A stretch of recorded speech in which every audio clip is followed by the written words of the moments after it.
Welcome back to RSA Conference 2025. We're here recording live from the Cyber Risk TV studio in Broadcast Alley at Moscone West.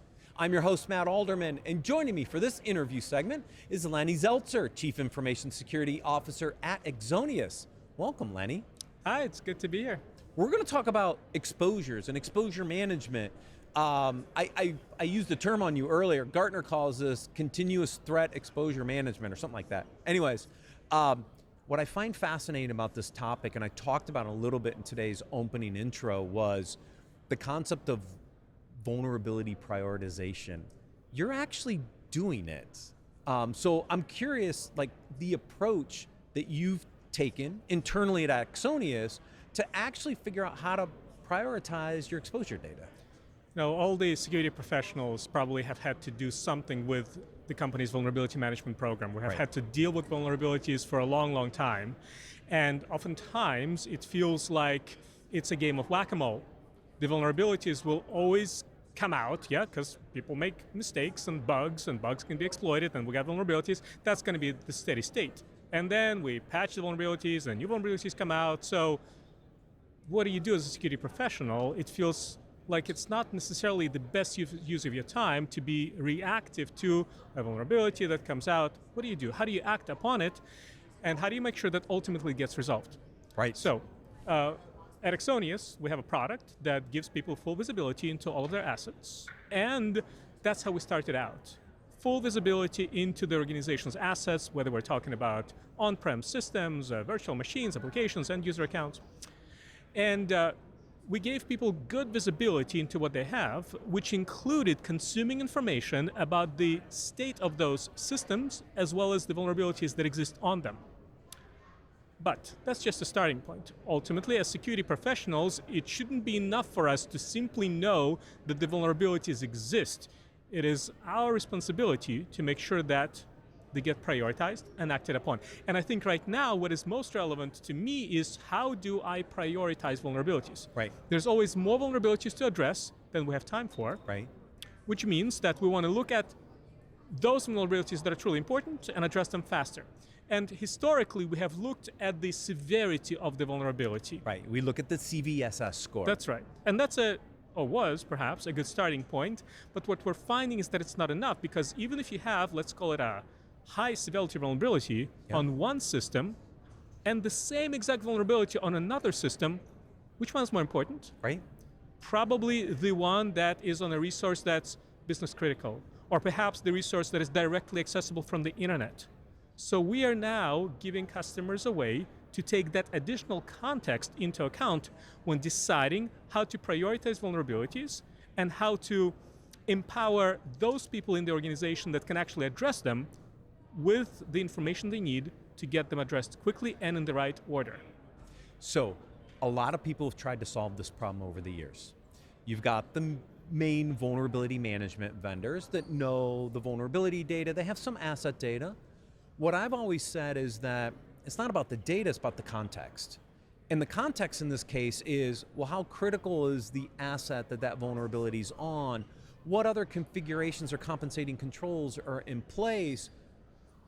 Are you telling me you've started to solve that problem? Because it is the relationship of all that data together in a contextualized way that I can actually start to write more advanced rules that says, yes, I care about these types of assets based on their criticality. I know the configuration environment of these, and I have these vulnerabilities, and now you can start to stack rank those? I think that's the objective of most vulnerability management programs. Right. The Axonius solution makes it easier to achieve that objective. But more broadly, regardless of what tooling you as a security professional have, what you want is to discover vulnerabilities, and you probably won't do that by relying purely on a vulnerability scanner. That gives you one viewpoint on vulnerabilities using the traditional scanning approach. Yeah. Then you probably want to use some agent-based tool. Sometimes it comes from a vulnerability scanning vendor, sometimes from another vendor, to uncover additional vulnerabilities that you can only see when you're on the system itself. Right. So that's good, that's a good starting point, but that's not enough. Then you need to say, well, what do I know about these systems? do they have any additional toolings that maybe compensates for the fact that the vulnerability exists there? Because if I do, then it's not as urgent for me to address it than some others. Then you need to look at, well, is this accessible from the internet or from other networks that are not trustworthy? Then you need to take into account some information about your, let's say, priorities based on whether the system is in scope for some regulatory compliance requirements. You should, as a security professional, gather all of that information, put it all together, and then decide how urgent is it for you to fix that vulnerability by accounting for that context. Right. And what we're giving our customers is that information very easily, because our underlying platform is connected to pretty much all information sources that the organization has. We can consume that data already. Yeah, because you start as an asset management company, which is foundational into protecting your environment. You first have to know what you have, right? Yeah. And we've talked about this on my podcast, Business Security Weekly, for years, that most organizations still struggle with asset management to understand their hardware, software, inventory. You guys solved that problem first, which puts you in a really unique position, I think, because you have the context of the assets already known. Then when you overlay configuration data, vulnerability data, now you can start to build a better context map, right? So how do you do the prioritization? Not that I want your secret sauce, but I'm like, how do these different factors then help you prioritize which vulnerabilities on which assets should you do first, right? Because again, as you said it, you only have so much time, so just give me the ones that are most important. How does that kind of ranking algorithm work today? Well, every company might need to decide for themselves how do they prioritize, as long as they have access to information that we might call context, but context sounds very broad and very abstract. So some examples of what I mean when I say context include information such as, let's say that there's a vulnerability present on some Windows system. So fine, the vulnerability is present and the scanner gives me some CVE score or CVSS score for that vulnerability.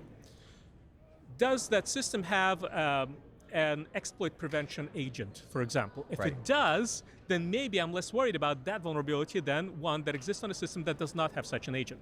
Then let's take into account the fact that that system, let's say, exists on a network that is in scope for PCI compliance. Ooh, I need to pay attention to that. I've got some target SLAs to fix there. Then let's take into account whether the system is accessible from the internet. And if so, is the port open from the internet that could be used to exploit the vulnerability? So those are some examples of specific pieces of information that I, as a security professional, want to have access to. Are these just a set of customizable rules then that just allow you to pick and choose which data you care about, and it just then runs kind of this queries and starts to bubble up what's important? Yeah, exactly. So now, because that's the information that our Axonius Asset Cloud already has in it, we're now allowing customers to define very flexible, let's call them rules, criteria for deciding how to prioritize the vulnerability. But look, that's just a starting point. A prioritized vulnerability is good and not to be taken for granted, but it's a starting point. Yeah, that's the starting point. That's the starting point of the list. There's still, how do you address those, which we'll talk about in a second. But I think that's important because people still struggle with the prioritized list, Lenny. Yeah, right? Of course. And so by applying these rules, I can take a big chunk of that work off the plate because now I've got my list of prioritized rules. Now the question is, I've got this great set of outputs. Now what, right? Because the next thing is, now I have to hand these off to different teams. This has always been the other problem on the operational side of vulnerability management is, how do I get the right fixes to the right people to do the fixes? Are you facilitating that as well? Yeah. Exactly. I think that we, as security professionals, have had vulnerability management on our plate for a while, and one of the reasons why it's been challenging, and we already talked about some of them, but the one that I have in mind right now is that we don't control directly the remediation of the vulnerabilities. Right. And look, just like it's not enough to say, I have asset management, I have full asset visibility, it's just a baseline for acting upon that information. Similarly, just because you have full visibility into your vulnerabilities and you can prioritize, and that's not to be taken for granted, that's an amazing thing to have. So what? Now you got to act upon that information. And because we do not ourselves typically perform the remediation, now the next step involves somehow acting upon that information. At Axonius, we call that actionability. What it means is that we want to allow our customers the ability to take action upon the information. Sometimes action means automatically remediating the vulnerability. Sometimes action means notifying the team in the way that they want to be notified about the vulnerability so they can act upon it, and building trust with them, and that's very important. Trust that when you're prioritizing a vulnerability, you truly are taking business context into account. Otherwise, if every vulnerability needs to be remediated immediately, then of course nobody will have time for that. You lose all credibility with the teams. The most complex use case that I would see is like an application, right? Because it has to go through the application development teams, or maybe the infrastructure team because it's a vulnerability on one of the pieces of code, right? Being able to hand that off in an easy to understand way for the infrastructure folks or for the developer can't be understated, right? Like it has to make sense to them, because otherwise, how would they know how to fix the vulnerability? Yeah. And so are you able to provide some of that context then back to them in a way that they understand it? Because every team's gonna consume that data a little differently. Of course, and look, whenever you collaborate with any colleagues, if you want to be influential, if you want others to want to work with you, you got to work on their terms. Yeah. And in the systems that they're they used want to to work in. Yeah. And so what that means is that you might, as a security team, get an aggregated, comprehensive view of your vulnerabilities. You take context into account and you prioritize them. And what happens next is that then you need to, well, unless you can immediately and automatically remediate it, which is of course sometimes possible, you file a ticket with a team. Now, or sometimes you send an email to a team. But in most enterprises, there are multiple teams that will need to be notified depending on the nature of the vulnerability or of the nature of the asset. So sometimes you might need to, for some assets, you might need to open a Zendesk ticket. Right. In other cases, you might need to open a Jira ticket. Yep. In another case, you might need to send an email message or notify somebody over Slack or Microsoft Teams. The point is, understand how the teams on whom you depend to fix the vulnerability want to work, make it easy for them. Yeah. Work in their environment, and as part of that ticket, as part of that email, give them that extra context that supports your assessment, because sometimes they're like, well, how do I know that this is critical? Explain it. Right. It's this vulnerable library and this piece of code, that's the one that needs to go get patched. But add to it some information such as, this is on a PCI-controlled, PCI-relevant environment. Right, okay. It's accessible from the internet. Yeah. We don't have a certain agent on it. This is why we believe it should be critical. Or on the other hand, and I bet your colleagues will find it very refreshing, tell them whenever something is not urgent. Right. This is, even though you might think that this is urgent, tell them, we decided that it is, instead of high, it's a medium because it's not accessible from the internet. That means we can take extra 2 weeks to address it. That's going to be refreshing. Yes. Yeah, I use that example a lot. I make up a vulnerability. I say log5j comes out tomorrow. Should I care or not? Well, if you don't have the context about your environment, you have no idea, right? And maybe it is a nothing burger, but maybe it has high impact, right? And if you could figure that out, it's great. I want to talk about automation just quickly a little bit, right? Automation's been the holy grail, right, in the industry, the ability to get that data, maybe auto-patch the machine. How comfortable are you with that as a CISO, automating some of those fixes? Because I think that's still a challenge in the industry a little bit, is to gain enough trust to allow those automation mechanisms to work. You know, I want to perhaps reframe the conversation a little bit, and I do want to pursue automation whenever practical. Yeah. But I want us all to acknowledge that I believe in many cases automation will not be practical. In many cases, at least today, we want humans to be there to review a decision. We want humans to be in the process. So you're that's thinking why more about automating workflows that gets the human involved to make a decision, and then maybe downstream automate. Sometimes, yeah. That's why I prefer to use the term action rather than automation. But I do want to answer your question more directly. We should look for ways to automate things whenever possible, especially if you can do it in a like, let's call it auto cruise way. So specifically, since we've been talking about vulnerability management, we at Axonius, for example, within our own vulnerability management program, have identified certain systems that we feel comfortable automatically patching weekly.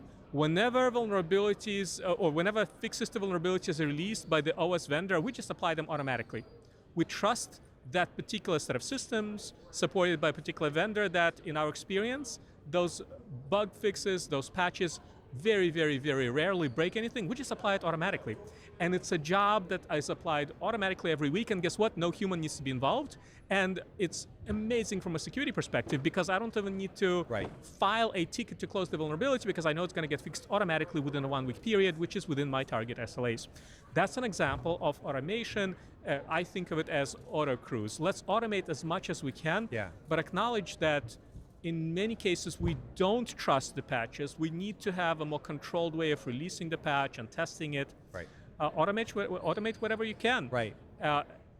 In many other cases, acknowledge that you can't automate it. So create a workflow for involving humans when they need to get involved in the way that they want to be involved, and give them contextual information so that they can act upon the notification quickly. Great segment. Thank you, Lenny. If you want to learn more, please visit securityweekly.com/Axonius RSAC. Lenny, it was a pleasure. Thank you very much. Talking to you. Stay tuned.